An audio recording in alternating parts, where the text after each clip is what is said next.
Good afternoon, ladies and gentlemen. Welcome to the 2019 State of the City Address. Make some noise, please. Thank you for joining us today, and keep your rounds of applause going for the Deputy Director of Cultural Services, our inaugural Poet Laureate, Mr. Hakim Bellamy.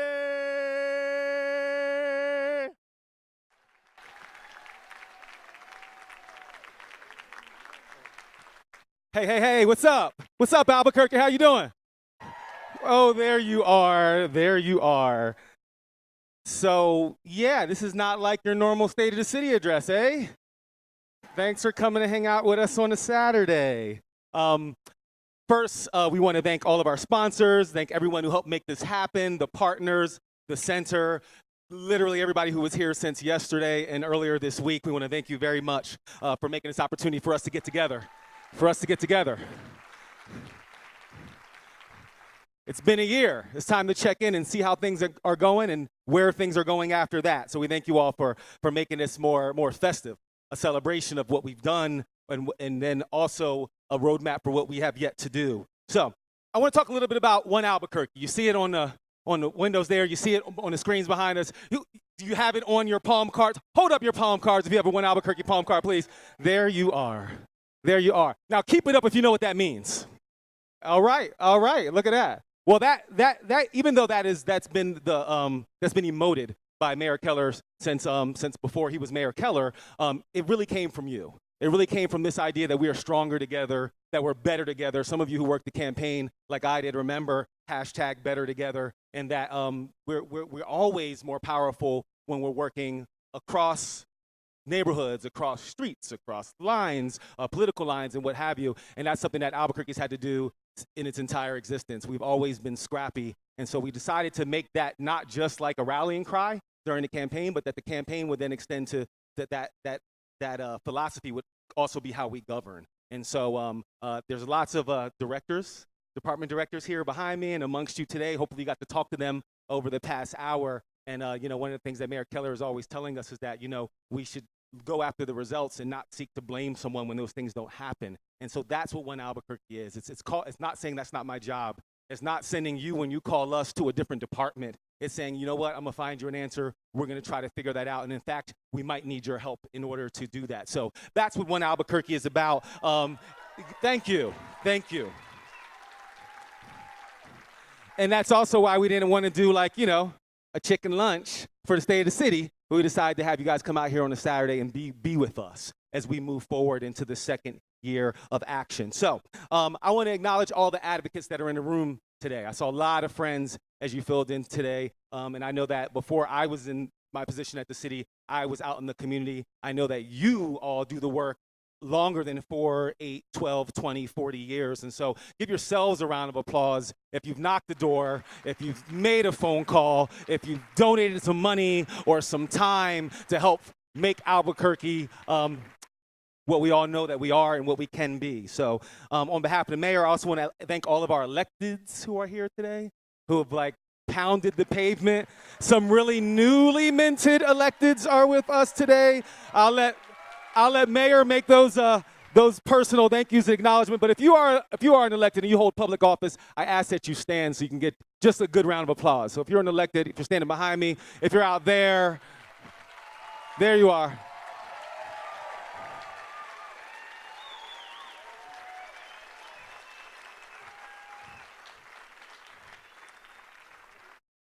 Thank you for your service. And so without further ado, we're going to move this thing along. Thank you all for helping us under the lights, and thank you for the National Hispanic Cultural Center for turning up the air a little bit. We appreciate that too. I would like to thank the AFR Honor Guard, invite the AFR Honor Guard to the stage. What I'm going to ask you to do is when the Honor Guard comes and presents the colors, please remain standing until the colors are retired. And so we're going to have the pledge, we're going to have the New Mexico flag salute, and we're going to have our national anthem. I just ask you to stay on your feet until AFR removes the flag. Yes, until they retire the colors. Thank you.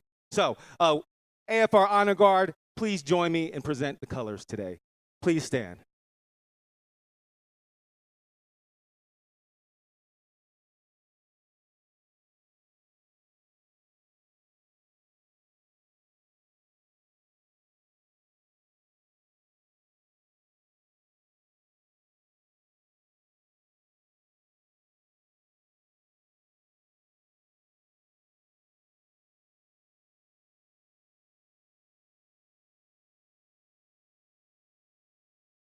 I would like to invite members of the Mayor's Youth Advisory Council to recite the Pledge of Allegiance and the Pledge to the New Mexico flag.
And as the Mayor's Youth Advisory Council leaves the stage, I'd like to invite somebody who is no stranger to many of you if you like good music. For our national anthem today, please join me in welcoming Miss Hillary Smith to the stage.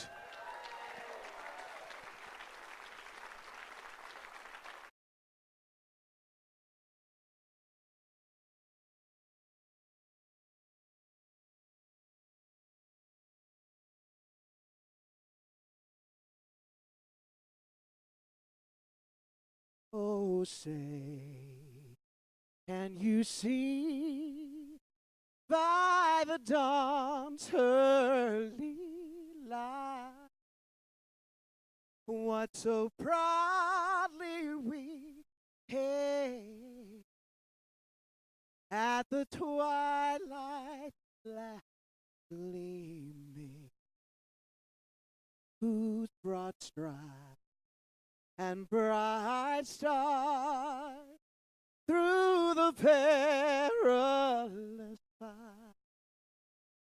for the ramparts we watched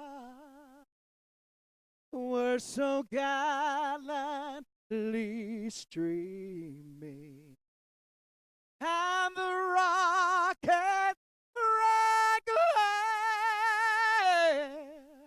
the bombs bursting in air gave proof through the night that our flag was still there. Oh, say does that star-spangled banner yet wave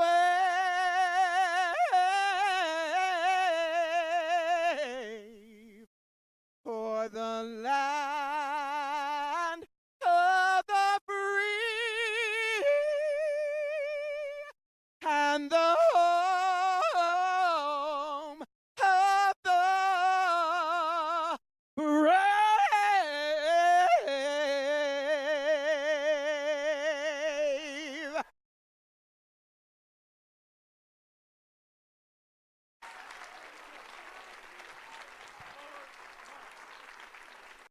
It's incredibly important to stage the stage, and we thank you for doing that with your beautiful voices.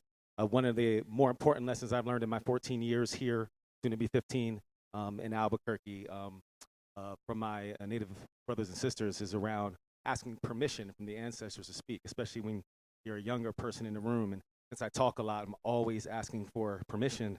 But we're glad we got your permission today. I know the mayor's thrilled. And we're going to share a few videos before we bring the First Lady, first Lady to the stage.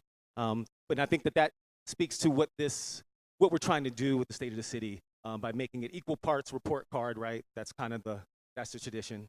Year in, you talk about what things you've moved and the things that you want to move. But it is a celebration and a thank you, really, for the things that we have done. So let's start with looking at where we've been before the mayor comes and tells us where we're going. So We be urban farmhands for rural app developers, be the best brewed beans and microbrew in a 6 Mesa radius and 100 Mariana radius. We be coffee shop crushers and conversations. We be the creme de la creatives. We powder with pollen and monsoon foundation for makeup on the rare occasion that we make up only when the winter white tablecloths the Mesa. We be of the earth and out of this world at the same time. We inherit this pride, this keep it real estate of intellectual property. We be sunsets so beautiful they paint themselves on the edge of the earth. We be where dreams come to live and retire.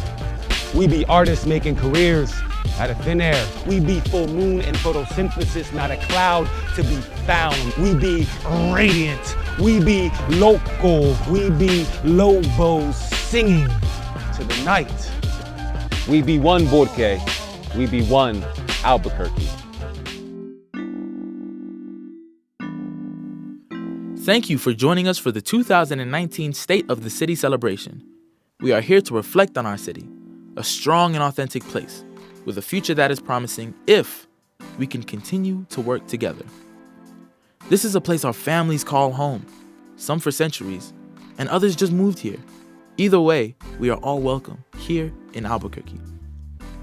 We have spent the last year taking responsibility, forging a path, and working with our city councilors to create a vision for Albuquerque that puts us all on track to become the city that we believe in. We asked each of our councilors to say a few words about something special in their district. Enjoy.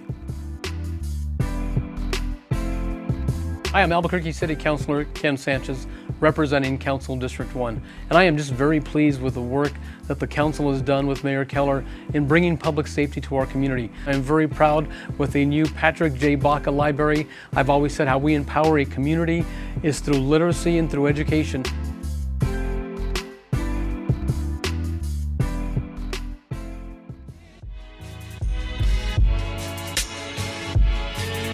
Hi, I'm Councilor Isaac Benton from District 2. The Elvado is a historic Route 66 motel which just opened this year with a boutique hotel, food pods, and a microbar. It has easy access to our biopark and to Old Town.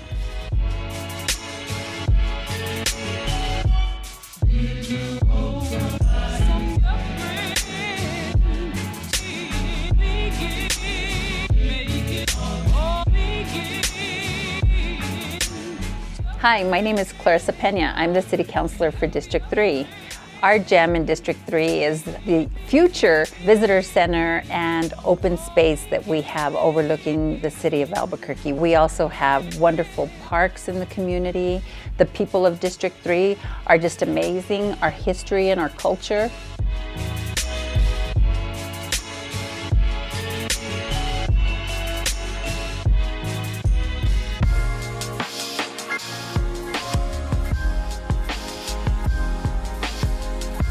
North Domingo Baca Multi-Generational Center is the City of Albuquerque's newest multi-generational center, which opened in 2011. Traditionally, the North Domingo Baca Park, adjacent to the Multi-Generational Center, kicks off the annual Summerfest series with Heights Summerfest.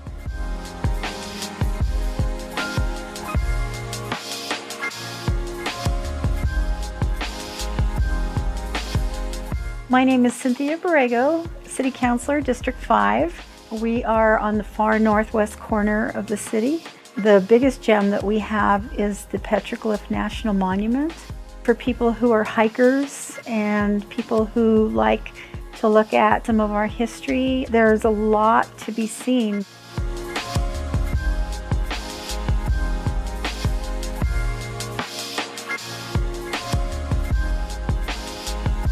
I'm Pat Davis. I'm a city councilor for District 6. If there's one piece of our district that everybody knows, it's Nob Hill. And it's on a resurgence. The orange cones are gone, construction's done, and we've been working really hard, from merchants to residents to the city, to be sure that everybody's first trip back to the new Nob Hill is one they never want to forget.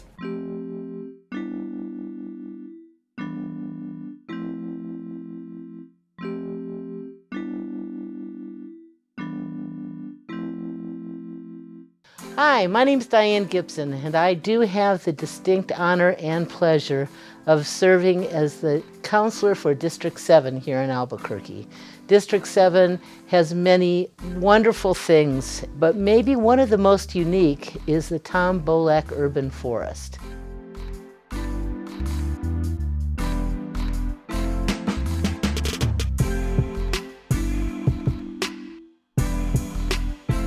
Hi, I'm Trudy Jones. I am Albuquerque City Councilor since 2007 for District 8. The gem that the city has participated in is Academy Hills Park. When I first took office, it was a sad park. We added 2 trails. One is called a prescription trail. The prescription trail serves all ages, all physical condition, and it also adds a great number of things for the younger children.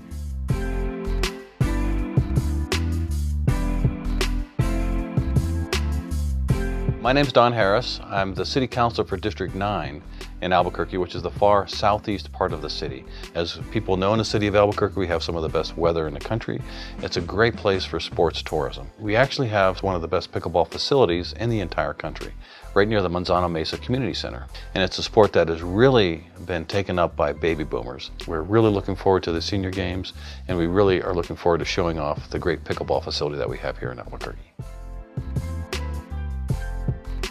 And that's just a small glimpse of all that our city has to offer. The sum of Albuquerque's parts presents a beautiful whole. We are all here together in this moment, creating and envisioning a city that fosters creativity and growth, because that's what One Albuquerque is all about. We have work to do. It's going to take all of us, together. Thank you for being here today. Thank you for believing in and being part of Albuquerque's future.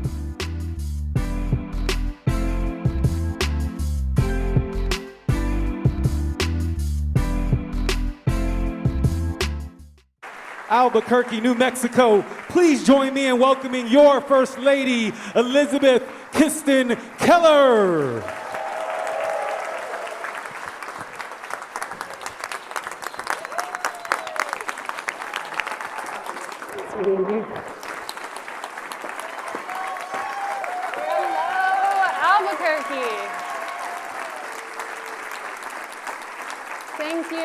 Thank you.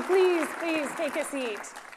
Thank you all for being here. It is such a treat to have so many people joining us here at the National Hispanic Cultural Center, both in this room and in the Overflow Auditorium, which we just visited.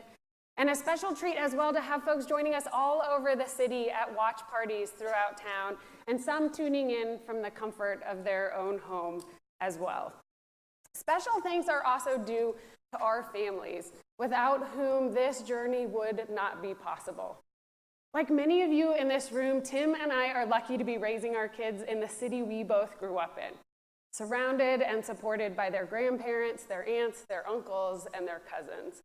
So thank you. We are so grateful for this opportunity to serve our hometown in a new way, and we truly couldn't do it without you.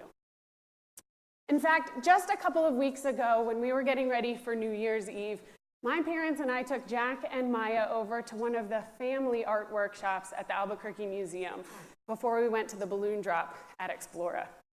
And as my mom and Maya were settling in to printmaking and calendar construction, Jack quickly painted a piece of scrap paper and delighted in putting heavy paste all over the palms of his hands before the 3-year-old wiggles set in and he took off running and walking around with my dad.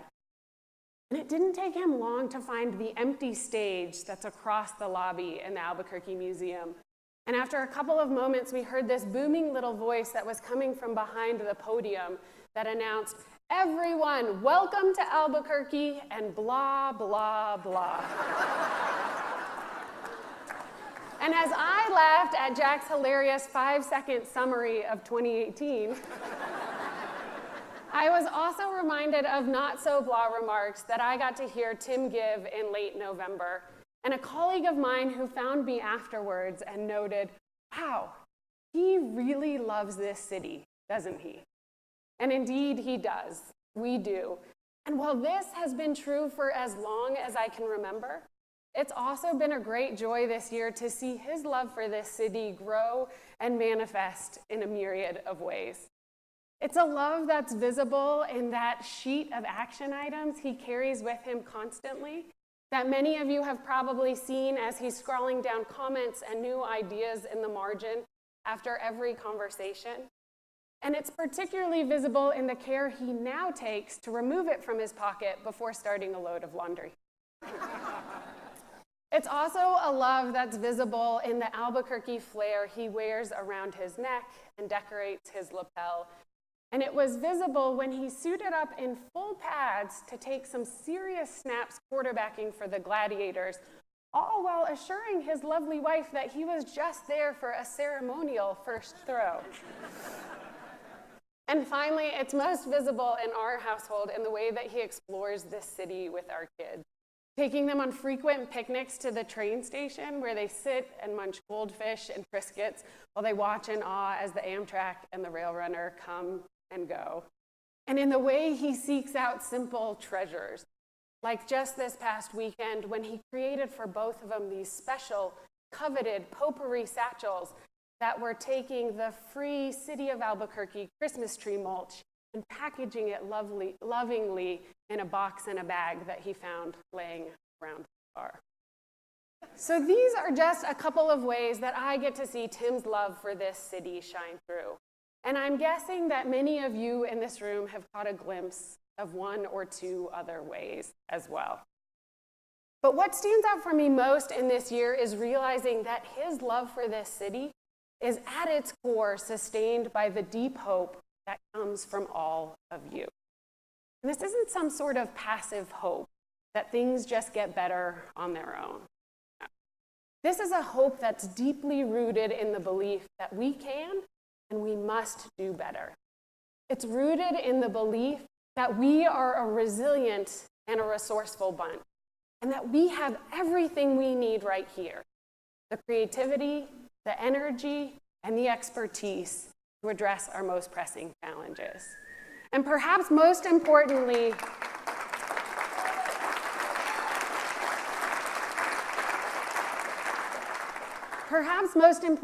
it's rooted in the fundamental belief that if we come together, if we work together as one Albuquerque, then we can both imagine and achieve a better future for our beloved city and a better future for all of us. So,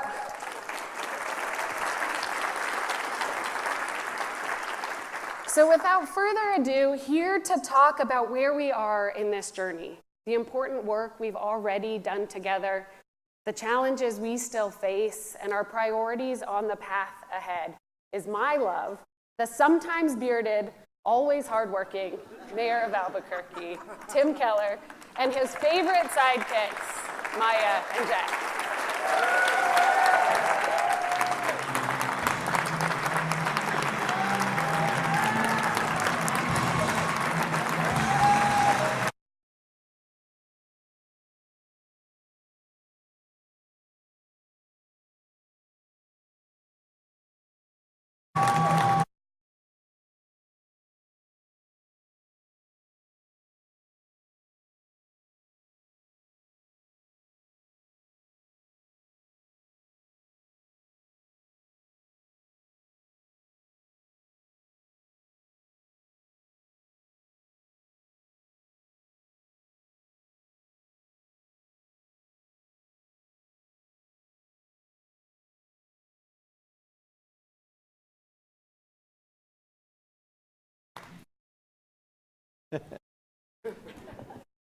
All right, welcome everybody.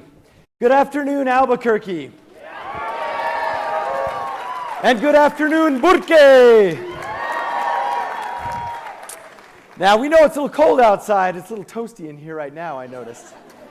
But listen, it is a beautiful day in the Duke City, and I'm so grateful that all of us are here at the Hispanic Cultural Center.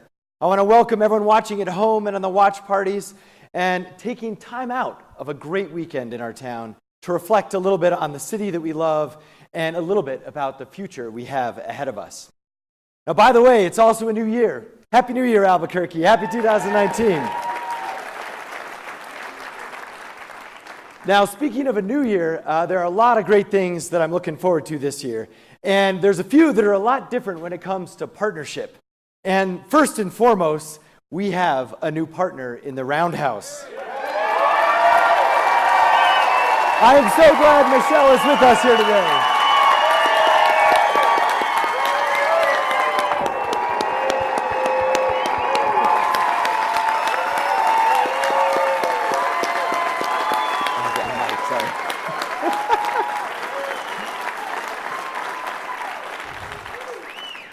I was going to whisper to you, Michelle, and then I remembered I was mic'd. We'll talk later.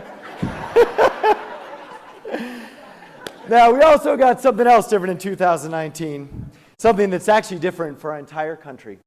We have one of the first Native American women ever to represent America in Congress, Deb Haaland. Thank you for making us fierce.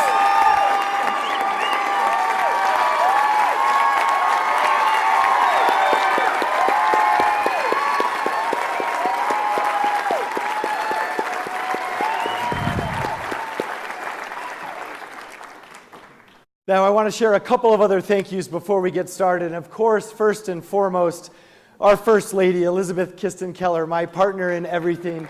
Thank you so much, Liz. You know, since we got this job, date night has a whole new meaning.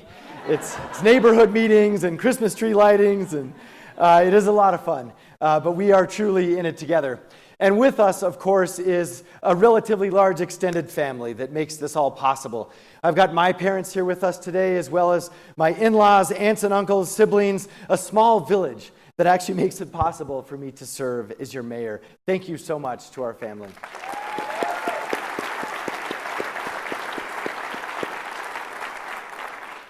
Now, as I reflect upon this last year, it's also been a pleasure serving with our city council.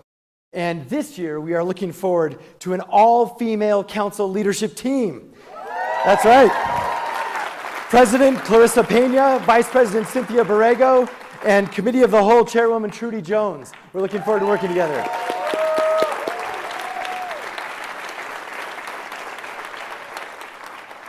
I also want to thank our outgoing President Ken Sanchez and Councilors Ike Benton, Brad Winter, Pat Davis, and Don Harris, and Diane Gibson for all of your patience with the new administration. Thank you.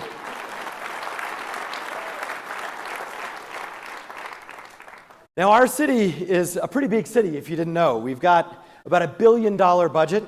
We also have about 6,000 employees. And it is a whole team that it takes to actually make our city work. And at the top of that team is a special woman, our city's first ever CAO, Sarita Nair. Thank you so much, Sarita. There you guys are.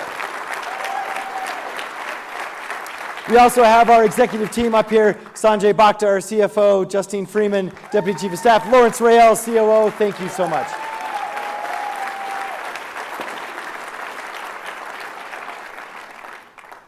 Now, I also want to speak a little bit about our department directors. Most of them, I think, are sitting behind me as well. These are like our city's cabinet secretaries. They are the ones who actually are charged with fixing our roads, taking care of our parks, taking care of our kids, running our airport, and keeping us safe. And among them, of course, are the two chiefs of our public safety departments, Chief Mike Geyer and our fire chief, Paul Dow. Thank you to all our firefighters, police officers, and all our leadership team.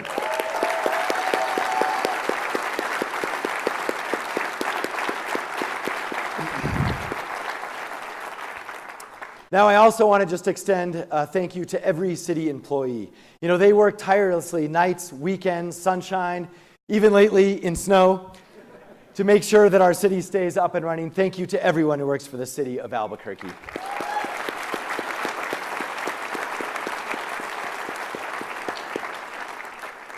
So I want to welcome you to the state of the city, our city, Albuquerque, New Mexico. Now, part of being your mayor is also being a personal ambassador for all things Albuquerque. Sometimes that might mean introducing Ozzy Osbourne at Isleta Amphitheater, but most of the time it's a whole lot of other things. And one of which is even when I travel out of state. And when I talk to people and I say, hey, I'm new mayor of Albuquerque, it's funny, they always say the same two things about Albuquerque. What do you think they say? I bet you know. That's right. They always mention Breaking Bad. And then they also usually mention the Balloon Fiesta. And I'm like, oh, Breaking Bad, it's a good TV show. And also we have a crime problem. And then Balloon Fiesta, it's awesome. It's also only 2 weeks a year. So, I got to believe there is much more to our city, right? There is much more to our identity, to who we are, to why we're in this place than a TV show and a fiesta.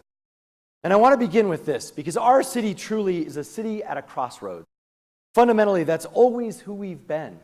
When you think about the geography of our city, we've got the Rio Grande running down one way, and then we have this gateway to the plains through Tejeras Canyon, and then to the west up across 9 Mile Hill. This is why the original Puebloan communities settled here in the first place. This is also why when El Camino Real was coming up the Rio Grande and they stopped here and decided to found Albuquerque. This, in effect, is what we have always been. And we see this play out time and time again in our history. We see it in the Santa Fe Trail, a same story there. The Route 66, a similar story there. We even see it in the Big I-25 and I-40 intersecting right here. All of this has done a few things for our city. One, of course, and I think most importantly, it has left us with an incredible community, one where each chapter of our history has not faded into the past. Everyone who's gone through that crossroads, a lot of us actually stayed here because we like it here and because we love it here. And now we live with our cultures side by side, intact with respect each and every day. And we see this even in modern times, whether it's the story of our refugee community, our African-American community, or even our Asian community. We know that Albuquerque is a diverse, multicultural capital for the rest of the country. That is who we are. That is who I want other people to believe that we are and know that we are when I run into them. But to do this, of course, in the last few years, we've faced a lot of challenges. And we've been at our own crossroads. In effect, for us, our crossroads has been about not only rediscovering our own identity, but making sure that we can be the best city that we really can be. And so for the last decade, we found ourselves in a situation with crime rising steadily, with economic stagnation, with a lack of opportunity for our kids. We saw ourselves rise to all of the bad lists and fall in all of the good lists. And I believe we actually found ourselves quietly afraid, not feeling safe anymore in our own homes and in our own streets. We saw our children, unfortunately, move away and express little interest in coming back. And our community, in many ways, also lost trust in our own government and sometimes even our law enforcement. I believe that some of us, unfortunately, felt at times that our city's best days may have been behind us. But I will tell you, in December of 2017, we decided to make some choices at that crossroads. We decided to pick a purpose-driven path, a path that is our path, a path that is of our own choosing, a path that does not include any excuses for the challenges that I just mentioned, a path that is not about blaming the state or the courts or anyone else for our challenges. It's a path about personal responsibility, a path that says we are going to do this our own way. We're going to do this together. It's a path that also means we're not going to try and be some other city. Now, we're going to steal their good ideas and their good people. But we're going to be the best Albuquerque we can be. That's right.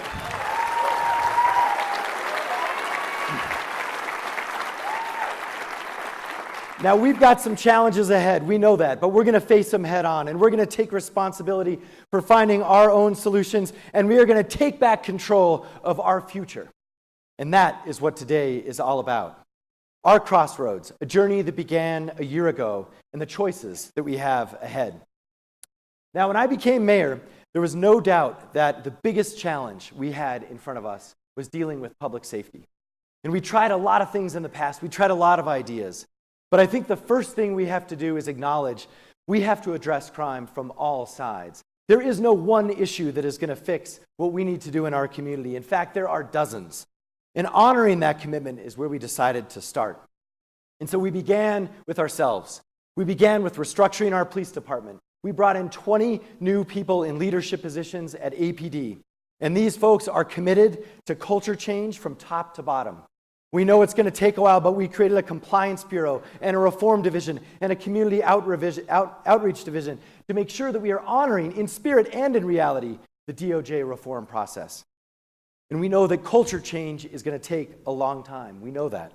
But there is no doubt that last year there has been a sea change in our city's approach towards reform. And I want to thank everyone in law enforcement for that. Thank you so much.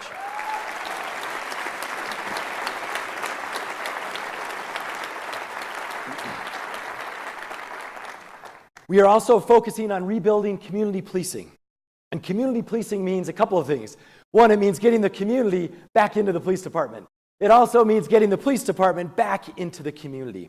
And that's why we're reinvigorating all of our relationships with churches, schools, and neighborhoods, and our children, youth, and families department to make sure that we can try and address crime from every side together.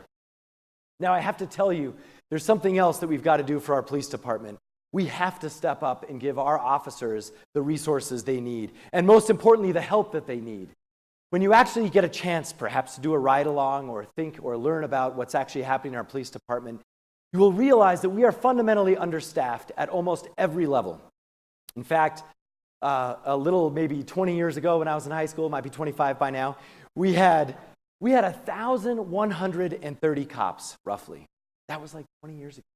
When I came into office, we had roughly 840.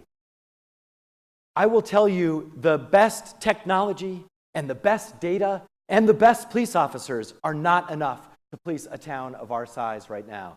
That's why we are committed to bringing in 400 more officers in the next 4 years, and we are actually on target to have our first 100 at the end of this fiscal year.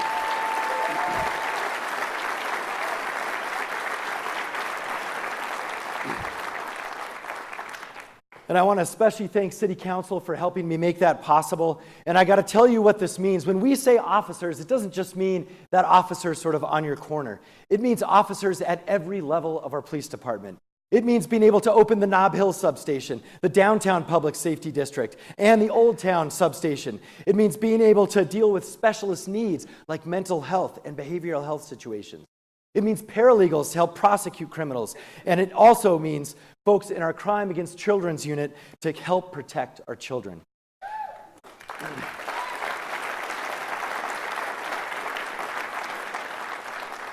Now, we have a long, long way to go, but I do want to note that for the first time in a decade, we are seeing crime stats finally turn the other direction. That's right.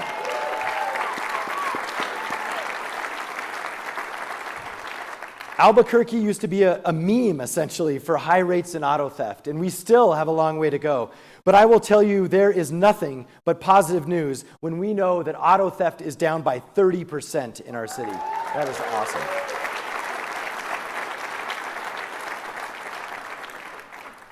So down this road, there is truly a long way to go, especially when it comes to violent crime.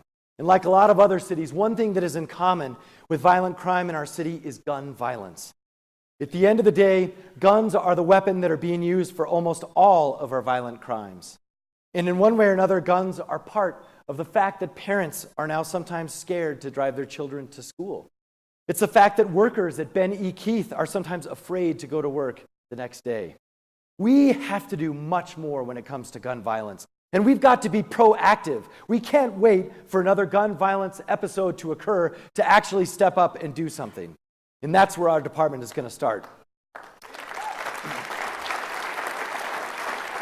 We're going to keep guns out of the hands of convicted felons and minors as best as we can. We're going to go after stolen guns by arresting individuals who sell them. And we're going to educate the public about how to keep their guns in safe storage. And we're going to build on the success of our Gun Technology Center, which tracks tracking of and detection of guns that are used in multiple crimes across the country.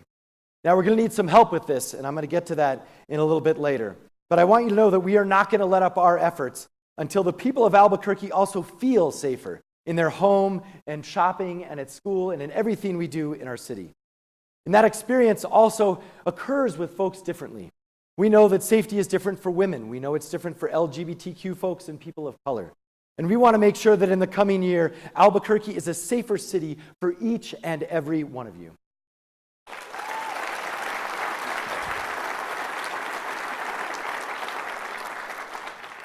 Now, public safety isn't just about crime. And I think anyone, whether you're driving around our city or you're walking around our city, one thing jumps right out at you. And it's our addiction challenges and it's our homeless challenges. And I will tell you, this is another area where we have a choice to continue doing everything we can to try and work on this in the same way, or we got to step up our game. We have got to do things differently when it comes to dealing with the gaps in our behavioral health services and our homeless services.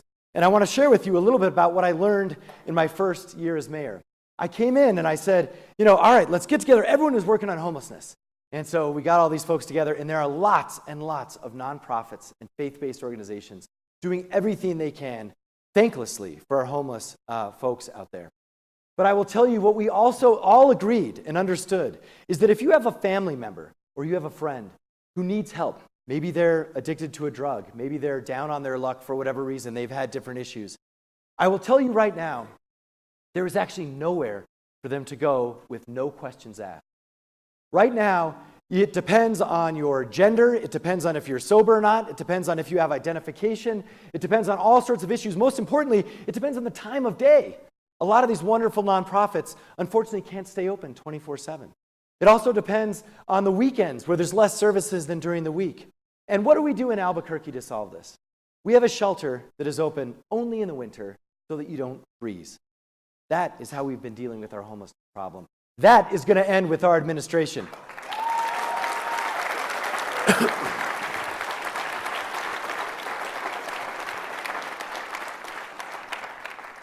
So we're doing a couple of things. We are in the process of working with the county and UNMH and CNM, and we're going to find a way to close these gaps. We're going to find a way to actually have one place where you can go with no questions asked and then connect to all of those great services that are already out there. And in the meantime, we're going to keep that shelter open year-round. That's right. We have to. We have to. And we also are going to double down on housing vouchers. We believe that we could take 1,000 people off our streets with a housing voucher. This is the most cost-effective way to deal with homelessness. And this is actually one way where we're going to be asking our entire community to help. We're going to ask you to actually donate to housing vouchers. And all of those little blue signs that you see all over that say call 311 when you see a homeless person, don't anymore. It's not really helping. We're going to have some new signs up that are going to point you to a place where you can donate for housing vouchers on your cell phone app. And then we're going to show you all of the people that we've taken off the streets and given the help they need through your help.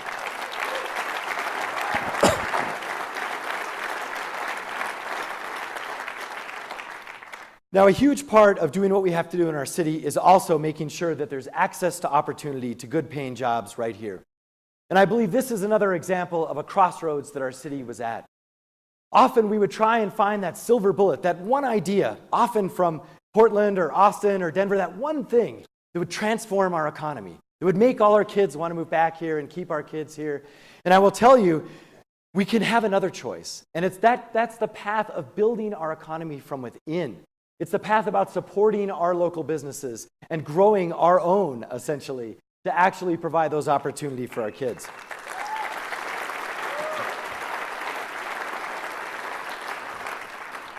Now, sometimes you can actually do both, which I didn't see coming when I ran for this office. And what I'm talking about is Netflix. That's right. Netflix is bringing, if you haven't heard, $1 billion to our economy over the next 10 years and 1,000 good-paying jobs.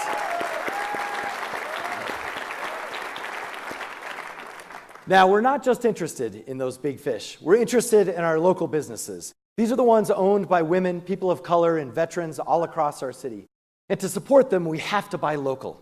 And to do that, I believe the city has to lead the way. And it turns out our city spends almost $200 million of your tax dollars out of state with out-of-state companies. This is where we can make the most short-term difference for all of our small businesses. And I will tell you, even the coffee that we drink in the mayor's office, even this business card was printed out of state. This is how bad it has gotten in our city. So we are systematically going through literally thousands of city contracts and one by one trying to swap them out locally.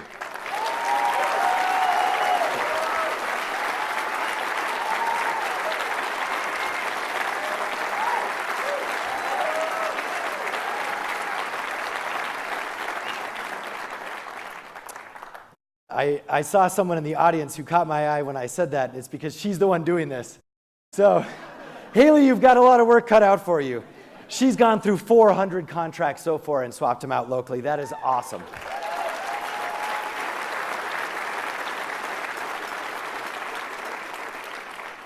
Now, we've also got to step up for our working families. And I'm proud to say that we gave all our city workers raises this year. Long overdue. And we are the leading city in the state of New Mexico to provide parental leave. Thank you for that also, City Council. Thank you, Albuquerque. So we also have to rebuild our public places. And we've got to start working on our core, in core Albuquerque in our downtown. This is why we took back control of the most iconic piece of blight in the city of Albuquerque. We tore up that contract for that out-of-state developer, and we took back the rail yards.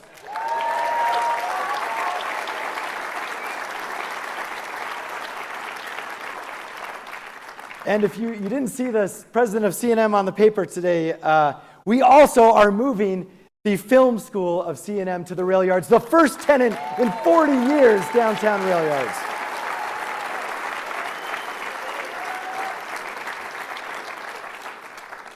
Now, a couple of other things I do want to quickly share with you. We're bringing 1,000 jobs to downtown and filling up those vacant office buildings. That's right. We've got a professional soccer team starting in March at Isotopes Park, New Mexico United. There they are right there.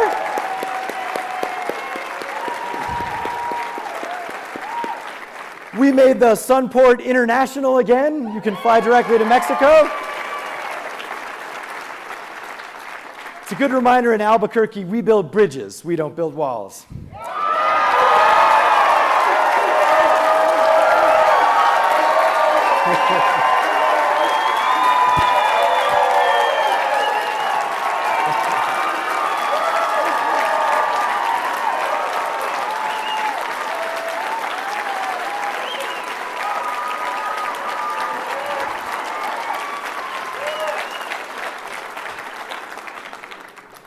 Thank you for that.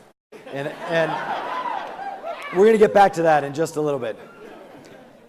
But I do want to share one more thing. We finally got out of the decade-old recession, so that's good too. So we do have a long road ahead of us, but when I mentioned that we want a city that our kids can find opportunities for, that we can find opportunities in, we also have to step up for our kids.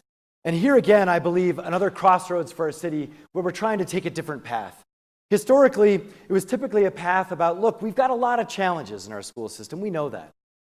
But instead of actually saying, well, someone else has to do something, or APS has to do this, or the state has to do that, we know we got a lot of work to do. The question for us, for me as mayor, is how can I help? Not how can I blame, how can I point the finger? And that's why we believe in stepping up for our kids. That's our agenda. We're going to step up where we can. That means after-school programs and summer programs. That keeps our kids engaged. It keeps them out of trouble. And ask anyone who's had children in these, it is something people remember. Almost all of our staff, everyone who's grown up in Albuquerque, remembers all of the summer programs they participated in. And so we're going to get back to that in Albuquerque.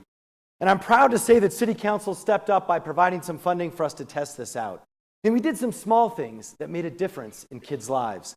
We expanded our swimming lesson hours. We expanded our pool hours. We took the teen nights back on Friday nights and Saturday nights to make sure our teens are active and out of trouble. We basically expanded everything we could on our own. And we got 30% more participants in our summer programs. Thank you for giving us that chance.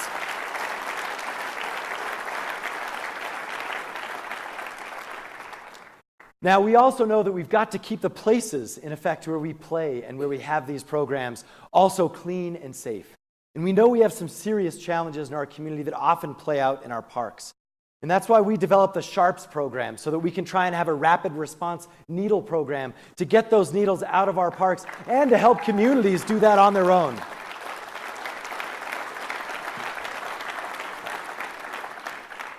So we're going to do that as best as we can. But in the meantime, I also want to say, of course, we've got to work on all of the issues that drive those problems to our parks.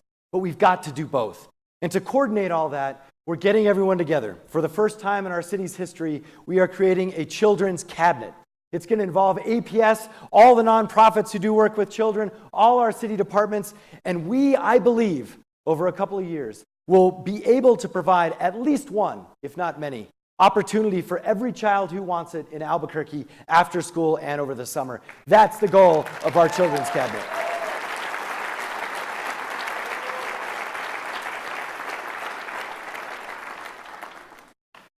Now, when we think about our kids and our future in our community, we also have to think about the natural beauty around us and about how to protect that, how to be sustainable, how to respect and protect our environment. And I want to share with you some of our initiatives on sustainability, but before I do that, we should probably talk about the art project. Now, I got to tell you, my favorite part of the art project was by far that the buses were electric. Unfortunately, that's not going to work out right now. So I got to tell you, we had to send those back. The technology just is not ready. But here's what we are going to do. One, we're going to do this project in our own way, in our administration's own way, and that means getting it up and running safely and effectively and doing it right in 2019. And that, I think, is going to be a good thing for our whole city. It also means eventually we're going to phase back in those electric buses. So when the technology is ready, we're going to get back to that. And while we're working on that project, we're going to do something a little different too. We're going to look at our transportation system. That's what this was supposed to be about all along. And we're going to find out how we can make it easier for all Burqueños to get to things like the Balloon Fiesta and Isotopes games and Lobo games, and how we can have better transportation all across our city. That's what we're going to work on while we're waiting for those new buses.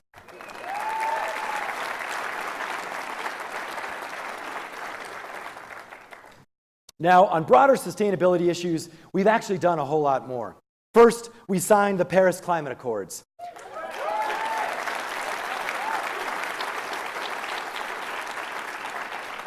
Second, we set a goal of getting Albuquerque to a net zero energy bill when it comes to our electricity cost. That means cutting out $1 million a month on what we pay for electricity in the city of Albuquerque.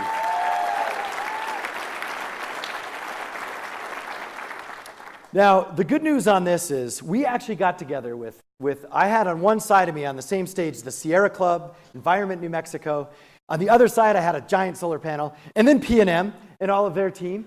And we actually got together, and we figured out a way to do this. We are going to do a public-private partnership with P&M to take 60% of our electricity load and make it renewable. Right now, it's at 4%. This is a huge victory for our city.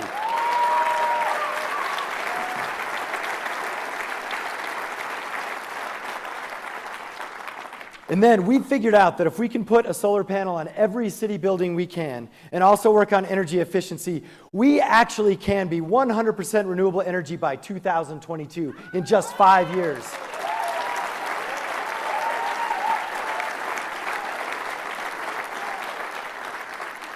Now we need a little staff help to get that done. And luckily, we just got a $2 million award from the Bloomberg Foundation for being a champion for climate change cities. We just won this yesterday. This is awesome.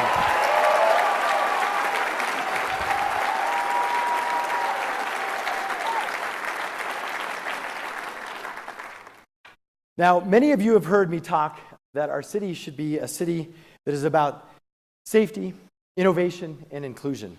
And I want to talk about that last word, inclusion. This word enables the other two words, in case you haven't figured that out. So we also set to work addressing that head on.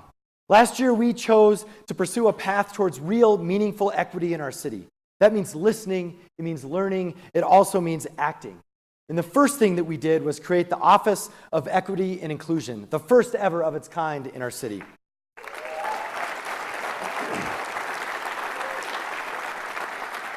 And we empowered an incredible team of professionals to examine and address inclusiveness and representation in who we hire, in who we train, and how we do business, and how we serve and protect our community. We started by updating our sexual harassment policy. Then we made it mandatory for everyone at the city. That's right. Then we established our city's first dedicated civil rights office, designed to work with residents to prevent and resolve discrimination in housing and social services.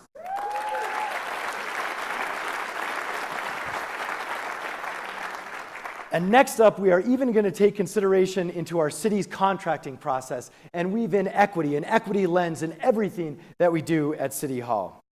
So this year, we have stepped up in some big ways. But I think our community has stepped up in many ways much, much bigger. Part of inclusion also means making all of our residents, and I want to emphasize all of our residents, feel respected and feel protected and able to thrive. That's why, together with Council, we affirmed, in the face of great opposition nationally, we affirmed our status as an immigrant-friendly city.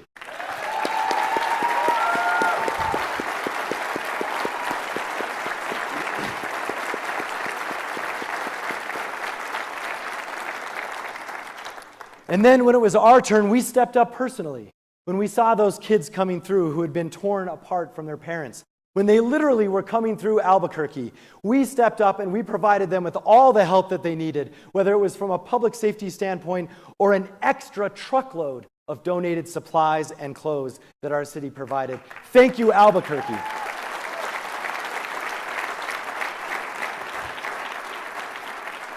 And I think this is a bright reminder for all of us that in this city, when we see injustice, whether it's in our own town or whether it's on our border, we have a moral obligation to stand up and to speak out. That's right.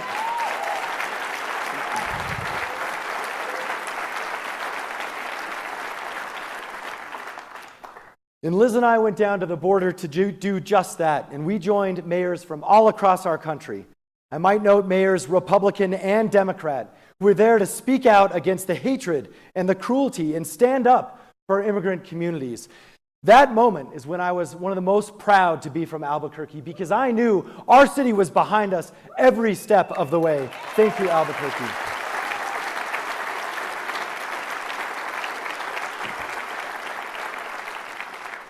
Now, we still have a long way to go in many ways.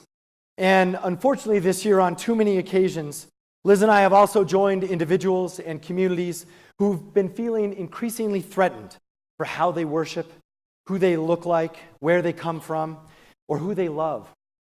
This is still a challenge right here in our city. But I do know that in some of these heartbreaking moments, we demonstrate what it means as a community to actually do that, to stand up and to be there and to take care of one another. And I have to think of after the Tree of Life shootings, when we gathered at Temple Albert. And when I say we, it was pretty much every faith you could think of. It was Muslim, it was Jew, it was every Christian faith. All of us invited to pray together. And the amazing thing about that is actually everyone who was there wasn't surprised that we were all in the same room together, because this is how we do it in Albuquerque. We are there for each other. We step for each other. We take care of each other.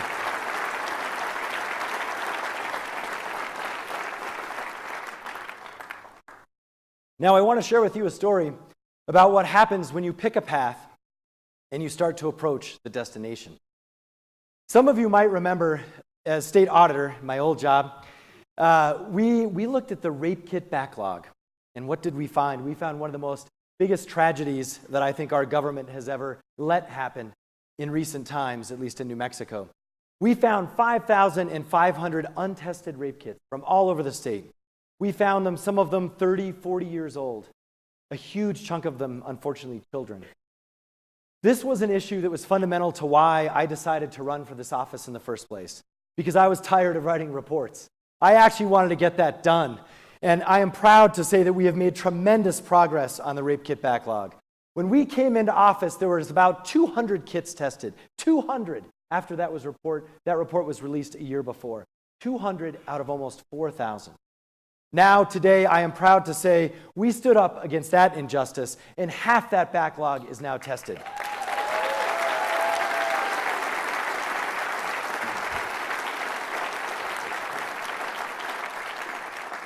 And we have the resources and the leadership in place and a partner at the state level to make sure we finish the job by 2020.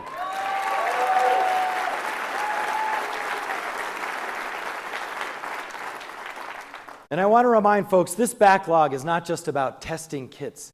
These are people's stories, unfortunately, some of the worst stories in their own lives. This is also about getting the worst perpetrators off our streets. And it's also about honoring a commitment to our criminal justice system. This is an example, I believe, of how choices have impact and how the choices that we make in Albuquerque are paths that matter for a whole lot of people. So I want to thank the advocates who helped with that along the way and everyone who's been a part of that. And I also want to use this as an opportunity to speak a little bit to the rest of the state of New Mexico. Now, I think folks know, in fact, many in this room, whether you just moved here, whether you've lived here since time immemorial or for centuries, New Mexico and Albuquerque have a unique relationship. In rural New Mexico, the reality is you come here to fly out of the Sunport. You come here to get a lot of your health care. You come here to send your kids off to UNM and CNM. Sometimes you come here for Coronado and Cottonwood Mall and ABQ Uptown. Look, we are in so many ways tied together.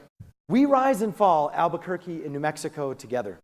And I will tell you that the Duke City is taking responsibility for its challenges, but we also need help. We need help from everyone around New Mexico. I mean, I know half the West Side, by the way, is just the kids of everyone else in rural New Mexico. So we got a family reason to do this too. But I will tell you, we do need your help. And Governor, we're going to come asking. Legislators who are here, we're going to come asking. Because together we have to step up and deal with issues around addiction, around rebuilding our behavioral health system, around keeping guns out of the wrong hands, and around protecting our children from abuse and sometimes death.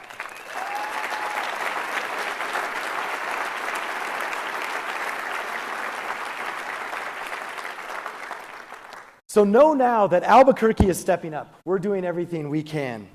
But I also know that we're in this together. And when we say one Albuquerque, it's pretty much the same thing as one New Mexico.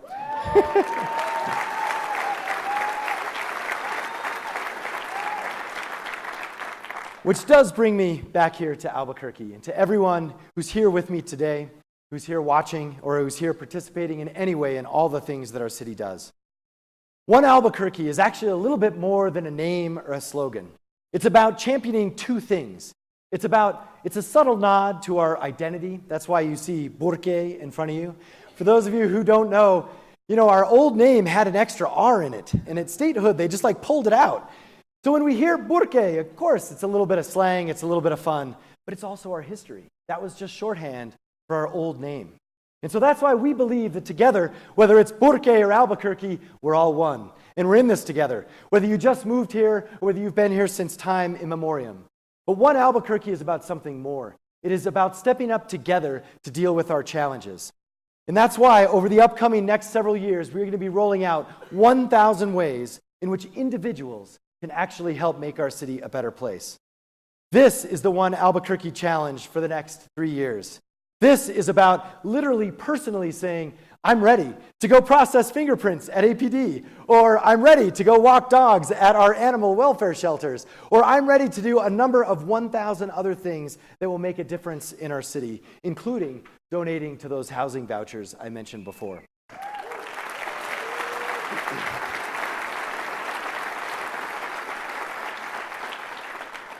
And so Albuquerque, we're going to ask a lot of you, and I know you should ask a lot of us. But I believe if we do this together, we are going to be one Albuquerque. And right now, we've got a new saying that I think you're going to hear a little bit. We want you to put your ones up. You ever put your ones up for me right here? That's right, because we believe that in Albuquerque, we are one Albuquerque. And I want to hear it if you're in this with me. Are we in this together, Albuquerque? That's right. Let me hear it again. Are we one Albuquerque? Thank you so much, Albuquerque. Thank you for all you do. And Viva Burque! Thank you so much, Albuquerque. Thank you.